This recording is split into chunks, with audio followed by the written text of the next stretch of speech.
আধুনিক ফুটবলের যাবতীয় আপডেট থাকছে শুধুমাত্র আপনাদের জন্য। আজকের বিষয়বস্তু কি? আজকের বিষয়বস্তু জানতে গেলে অবশ্যই ফুটবল ম্যানিয়ার শুরু থেকে শেষ পর্যন্ত তো দেখতে হবেই। ইস্টবেঙ্গলের আনোয়ার আলীর ঘটনাটি প্রায় কয়েক দশক আগে একটি স্মৃতিকে উস্কে দেয়।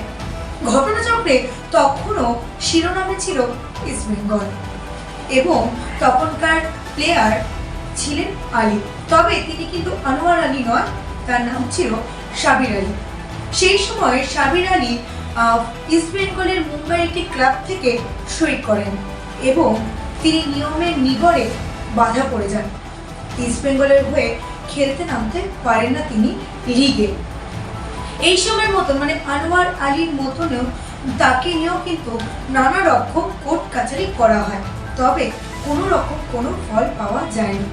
রীতিমতন সাবির আলী তখন হয়ে যায় ট্যাগ অফ ওয়ার। এরকম একটি সময় যখন লিগ মাঝপথে তখন সাবির আলী চলে আসে কলকাতায় এবং কলকাতায় ইস্টবেঙ্গলের সমর্থকরা বা ইস্টবেঙ্গলের কর্মকর্তারা লুকিয়ে রাখে সাবির আলীকে, লুকিয়ে রাখে ওয়াইএমসি এর ওয়েলিংটন শাখায় এবং সেই সময় কিন্তু তিনি সেখানে গোপনেই লুকিয়েছিলেন এবং এই সময় একজন সাংবাদিকের সঙ্গে কিন্তু একজন সাংবাদিক কিন্তু লাগাত পেয়ে যায় সাবিরের সঙ্গে তখন তার চলে এক সাক্ষাৎকারে সাবির জানায় একজন ফুটবলারের পায়ে যদি ফুটবল না থাকে তাহলে কি থাকলো। এই সময় যখন এই সাক্ষাৎকার প্রকাশ পায় তখন কলকাতা জুড়ে হইচই পড়ে যায়। তবে সাক্ষাৎকারের জন্য না হলেও সাবির কিন্তু অনুমতি পেয়ে যায় খেলার জন্য। অবশেষে লাল হলুদ জার্সি পরে ইস্টবেঙ্গলের মাঠে তিনি খেলতে নামেন বা মুখোমুখি হন ভাতৃসংঘের।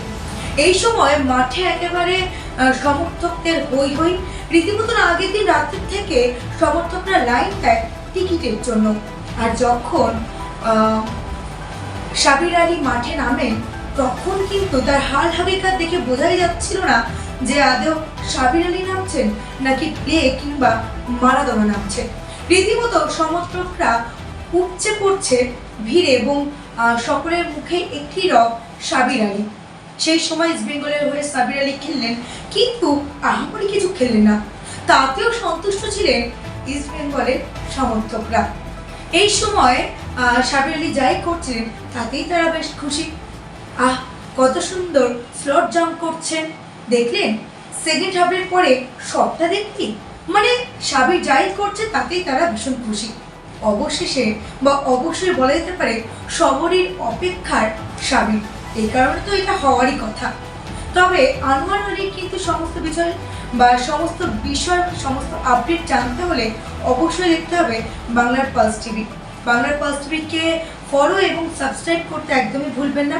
আবারও কাল দেখা হচ্ছে নতুন ফুটবল ম্যানিয়ার নতুন কোনো অজানা কথা নিয়ে, শুধুমাত্র বাংলার পালস টিভিতে।